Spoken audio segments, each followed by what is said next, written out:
عليكم حضرتنا about ketosis and lipoprotein. What's mean by ketosis؟ لما أطلب من عندك تعريف الكيتوسيس. Normally the rate of synthesis of ketone body by the liver is such that they can be easily metabolized by extrahepatic tissue. بالحالة الطبيعية إنه تصنيع الكيتون بوديز مساوي لما يتم استخدامه أو استهلاكه خلال الإكسترا هيباتيك تيشو، الأنسجة اللي خارج الكبد. Hence the blood level of ketone body is less than 1 ملغرام per deciliter. ولذلك نلاحظ كمية الكيتون بوديز بالبلاد إنه أقل من 1 ملغرام بير ديسيليتر، لأن كمية التصنيع تساوي كمية الاستخدام. And only traces are excreted in urine, not detectable by usual test. وكمية جدا ضئيلة ممكن إن تخرج باليورين وما ممكن إنه يتم تحسسها. يعني لما يسوون كشف عن الكيتون بوديز ما يلاحظون وجود الكيتون بوديز باليورين.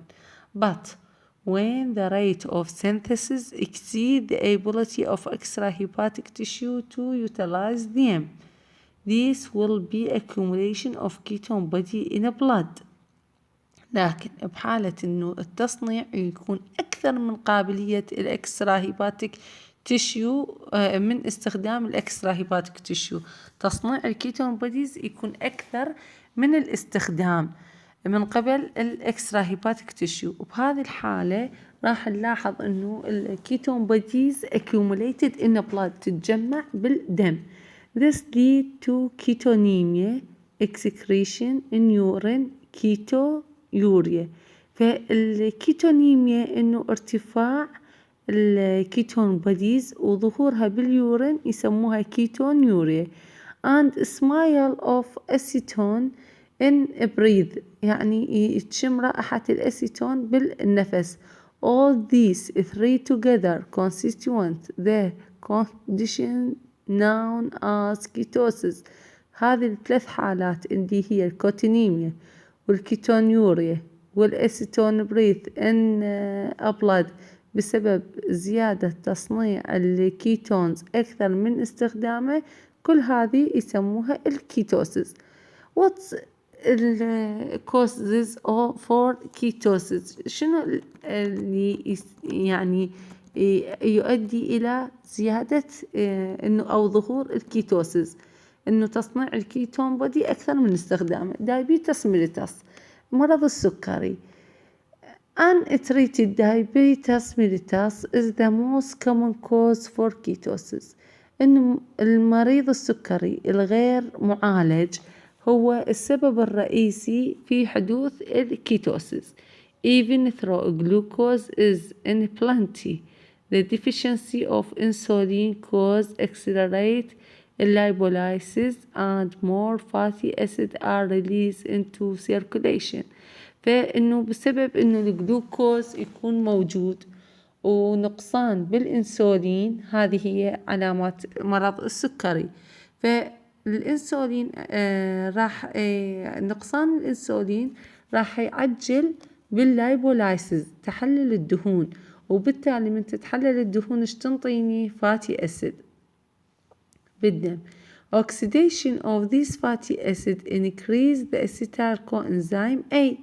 إنه البيتا اوكسيديشن اوف فاتي اسيد إنه تنطيني acetyl coenzyme A pool، كمية كبيرة من acetyl coenzyme A. enhance gluconeogenesis، restrict the oxidation of acetyl coenzyme A by TCA cycle since availability of oxaloacetate is less. فبالتالي إنه هذا الأسيتال كوإنزيم A هو اللي حيدخل بتصنيع الكيتون بودي، وإنه وفرة الأسيتال كوإنزيم A ما راح يعني راح يزيد الجلوكونيوجينيسيس، إنه جلوكونيوجينيسيس تصنيع الجلوكوز من مصادر غير كربوهيدراتية، وأصلا هو موجود جلوكوز. فإنه الأسيتال كوإنزيم A الأكسيديشن بالكريبس سايكل اللي يكون availability of oxaloacetate is less، إنه نقصان بالأوكزالوأسيتيت ما يساوي عدد الأسيتال كوإنزيم A ويدخل للتي سي اي سايكل. فالكوإنزيم أسيتال كوإنزيم A حيدخل بتصنيع الكيتونز بودي بسبب نقص الأنسولين وسرعة اللايبولايسيس. بحالة ثانية ممكن تزداد الكيتوسيس، وهي حالة الستارفيشن، الجوع الشديد. بالستارفيشن the dietary supply of glucose is decreased. أصلا الجلوكوز عندي بالجسم قليل، available oxaloacetate is channeled to gluconeogenesis. فإنه المركبات اللي موجودة راح تتحول حتى تصنع الجلوكوز. The increased rate of lipolysis is to provide alternative source of fuel. The excess acetyl coenzyme A is converted to ketone bodies. The high glucagon favor ketogenesis. The brain derives 75% of energy from ketone bodies under condition of fasting. Hypermesis، إنه يكون vomiting in early pregnancy may also lead to starvation-like condition and may lead to ketosis.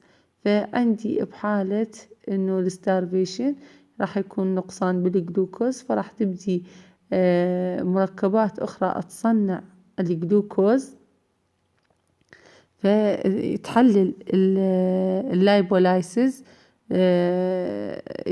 يوفر مصادر أخرى للطاقة. فلما يتكون الأسيتال كوإنزيم A من الفاتي أسيد اللي تحررت من اللايبولايسيس راح تتحول إلى كيتون بوديز، لأن أصلا الجلوكوز ما موجود. فهذه كيتون بوديز راح تستخدم كمصدر للطاقة بالبرين. فإنه الهاي جلوكاجون الهرمون المعاكس للجلوكوز فيفرز الكيتوجينيسيس، يحفز الكيتوجينيسيس. الهايبر مايسيس اللي يكون هي حالة الفوميتنج بالإيرلي بريجنسي ممكن إنه بحالات الحمل المبكرة بدايته تكون مصاحبة إلى الستارفيشن، فنفس الحالة تؤدي إلى حدوث الكيتوسيس. في حالتين إنه هي أما الدايبيتس ميليتس ويحدث اللايبولاسيس بسبب نقص الأنسولين، وبالستارفيشن يحدث اللايبولاسيس بسبب نقص الجلوكوز. Explanation for ketogenesis. During starvation and diabetes mellitus, the blood level of glucagon is increased. بحالة الدايبيتس mellitus وبحالة الستارفيشن الجلوكاجون يرتفع. الجلوكاجون inhibit glycolysis، يعطل الجلايكولايسيس، وactivate gluconeogenesis، تصنيع الجلوكوز. activation lipolysis، يحلل الدهون. decrease المالونال coenzyme A اللي يستخدم بالفاتي أسيد biosynthesis and stimulate الكيتوجينيسيس، يبدي يحفز تصنيع الكيتون بوديز.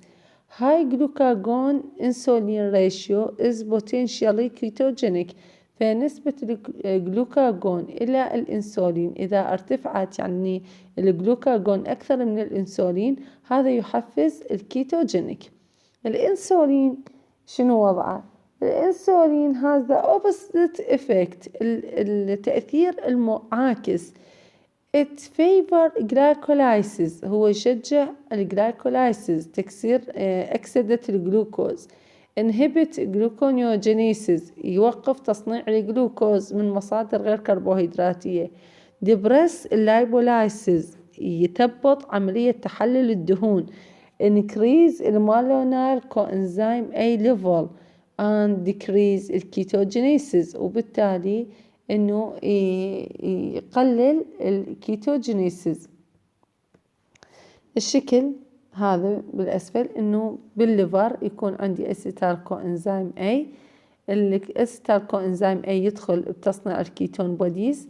الكيتون بوديز تنتقل إلى البلاد، فممكن تتحول إلى مصدر يعني للطاقة ككيتون بوديز باللانكس وبالبرين، هذا المثلث اللي بالأسفل، أو تنتقل إلى الكيتون بوديز بالإكسترا هيباتيك تيشو، تستخدم تحولها إلى أسيتال كوإنزيم A، والستريك أسيد سايكل يصير لها بيتا أوكسيديشن، يعني إنه الستريك أسيد سايكل إنه هي بعد الجلايكولايسيس يصير يدخل بها الأسيتال كوإنزيم A وينطيني طاقة على شكل FADH2 على شكل NADH، وهذول يدخلون للإلكترون ترانسبورت شين بالميتوكوندريا، تحولهم إلى ATP و CO2.